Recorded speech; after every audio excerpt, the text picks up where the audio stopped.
Susan Rice, alors présidente de l'ONU, membre du cabinet d'Obama, a été chargée de convaincre le président américain dans ce sens, comme le lui a demandé aussi son amie personnelle, Madame Toungara, ex-épouse d'Adama Toungara, membre influent du RDR, le parti d'Alassane Ouattara.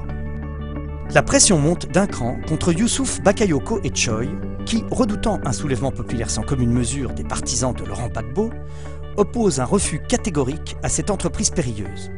Fort clos, et alors qu'il avait déjà transmis le dossier électoral au Conseil constitutionnel, tel que l'exige la loi électorale, Youssouf Bakayoko, accompagné par les ambassadeurs de France et des États-Unis, et assuré d'un asile à Paris, se retrouvera contre son gré à l'Hôtel du Golfe, quartier général de campagne de l'adversaire de Laurent Gbagbo, 24 heures plus tard, pour donner de façon lapidaire des résultats qu'il est forcé à reconnaître comme ceux du deuxième tour de la présidentielle du 28 novembre 2010. Ces résultats, repris en boucle par les médias français, conformément au plan de Paris, seront rejetés par le Conseil constitutionnel ivoirien, à qui revient la charge légale de proclamer les résultats définitifs de l'élection présidentielle. Tatiana Mosso, vous êtes notre correspondante permanente en Côte d'Ivoire. On vous retrouve dans Paris Direct depuis Abidjan. Racontez-nous le film de cette journée. On attendait les résultats pour mardi, puis mercredi. Et finalement, c'est jeudi après-midi, tout à l'heure, que cette annonce a été faite, mais après une série de rebondissements. Effectivement, c'est un scénario incroyable auquel nous avons assisté cet après-midi. Nous nous sommes rendus dans le quartier de la Riviera pour assister à une conférence de presse du RHDP, le parti d'Alassane Ouattara. Dans un premier temps, cette conférence a été repoussée, puis alors que nous étions plus que quelques journalistes, nous avons été invités dans la salle de presse. Youssouf Bakayoko, le président de la CEI, est arrivé, sans préambule, escorté par 2 militaires. Dans une brève élocution, il a détaillé les résultats de l'élection présidentielle en donnant Alassane Ouattara, candidat du RHDP, comme gagnant du scrutin avec 54,10% des suffrages contre 45,9% pour Laurent Gbagbo. Cette annonce aurait dû logiquement se faire au siège de la CEI, mais c'est sans plus d'explications qu'ils nous ont été communiqués. Ce sont bien entendu des résultats provisoires que le Conseil constitutionnel devra valider dans les prochains jours. Alors vous parlez du Conseil constitutionnel. Écoutons maintenant le président de ce Conseil constitutionnel qui s'exprimait justement à propos de ces résultats. Le Conseil constitutionnel, qui est chargé de donner les résultats définitifs, va faire son travail et la lumière sera faite sur l'élection. On ne peut pas éternellement rester dans les blocages et la CEI a été incapable de donner les résultats provisoires. C'est pour ça que nous en appelons à la sérénité de tous pour que le Conseil fasse son travail dans le calme et la tranquillité.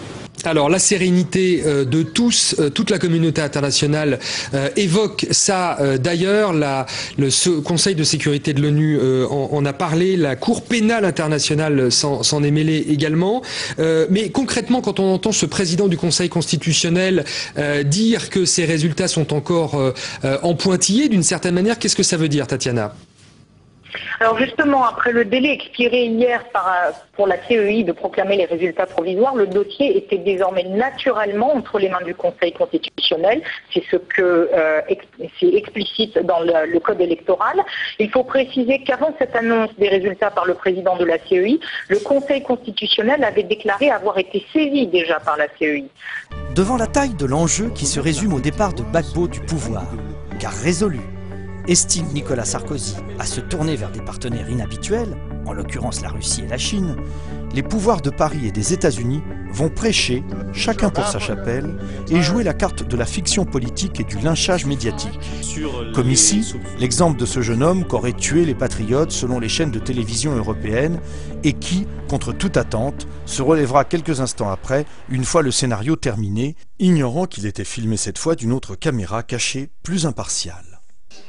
Le président sortant est dépeint par la presse française comme un dictateur hors pair, un mauvais perdant. Seul contre tous, Laurent Gbagbo appelle la communauté internationale à une enquête post-électorale avec, en filigrane, le recomptage des voix. Là aussi, l'ONU est seule à dénoncer a priori une injustice si les propositions de Gbagbo venaient à être prises en compte par l'Union africaine. Alors que des bulletins de vote au nord présentaient par endroits plus de votants que d'inscrits, ou simplement 0 voix pour le président sortant dans plusieurs centaines de bureaux de vote, où pourtant il était censé avoir des représentants. Ce sont au total des bourrages d'urnes que l'on subodore et l'embrouille née de l'octroi, sans raison apparente, d'environ 600 000 voix à Alassane Ouattara qu'il faudra décrypter. L'appel de Laurent Gbagbo est entendu par les présidents angolais José Eduardo dos Santos, le sud-africain Jacob Zuma et l'ougandais Yoweri Museveni. L'Afrique s'en trouvera très fortement divisée et l'Union africaine humiliée. J'ai été choqué par la prise de position urbi et torbi de la France dans cette affaire. Je pense que la seule position, c'était d'une position de retrait et de laisser les choses faire. Et donc s'attaquer compte tenu du passé, et compte tenu des 10 dernières années, compte tenu de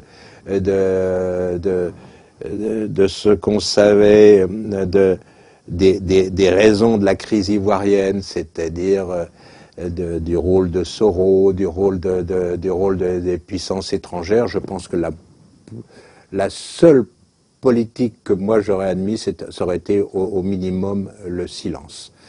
Et donc de laisser les pays africains régler leurs propres affaires. Et donc c'est cet angle-là que je... Et donc pas tomber, parce que je pense que la situation que je n'ai pas suivie au jour le jour, elle est beaucoup plus compliquée que celle qu'on peut entendre par les reporters ici et là, qui regardent là une fois de plus uniquement sous un angle moral et militant. Et donc je pense que c'est une affaire qui concerne les Ivoiriens d'abord et les Africains ensuite, et que ce n'est pas à la France d'intervenir là-dedans.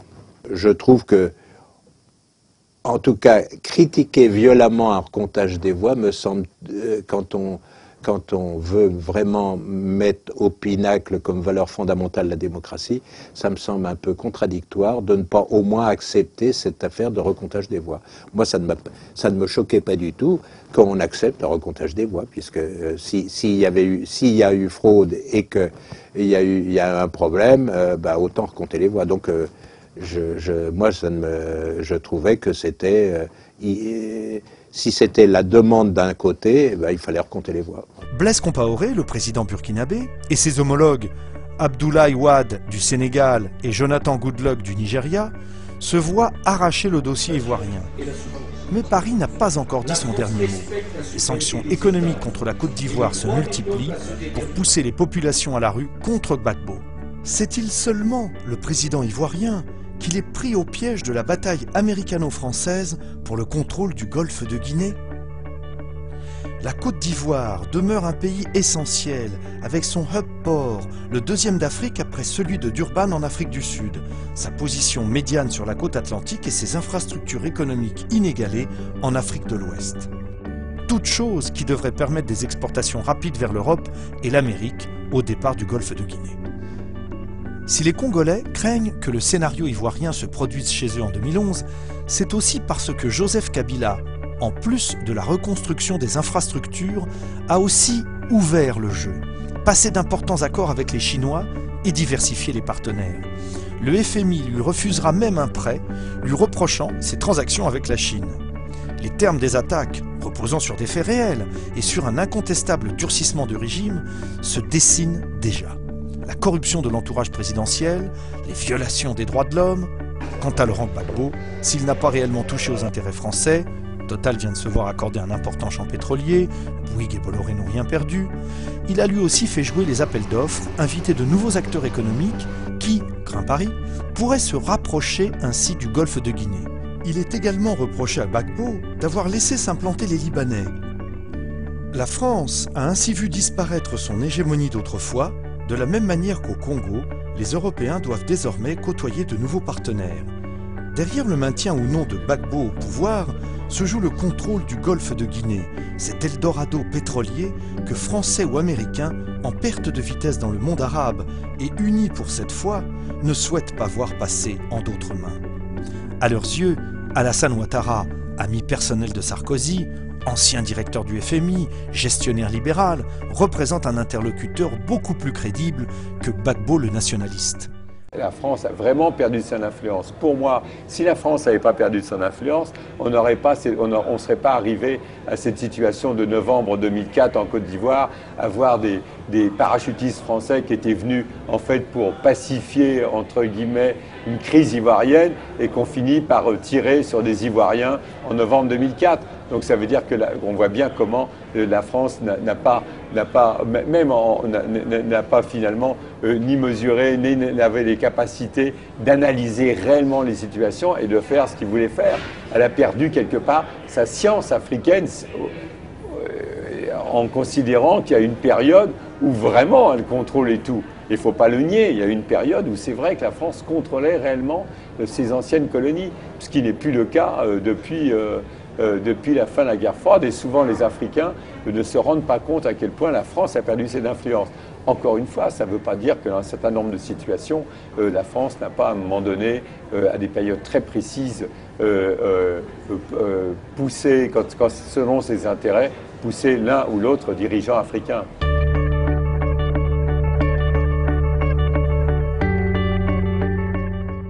À l'instar de bon nombre d'Africains, l'opinion congolaise observe l'exceptionnelle unanimité de la communauté internationale à propos de la Côte d'Ivoire et se demande quel est le véritable enjeu de l'épreuve de force en cours.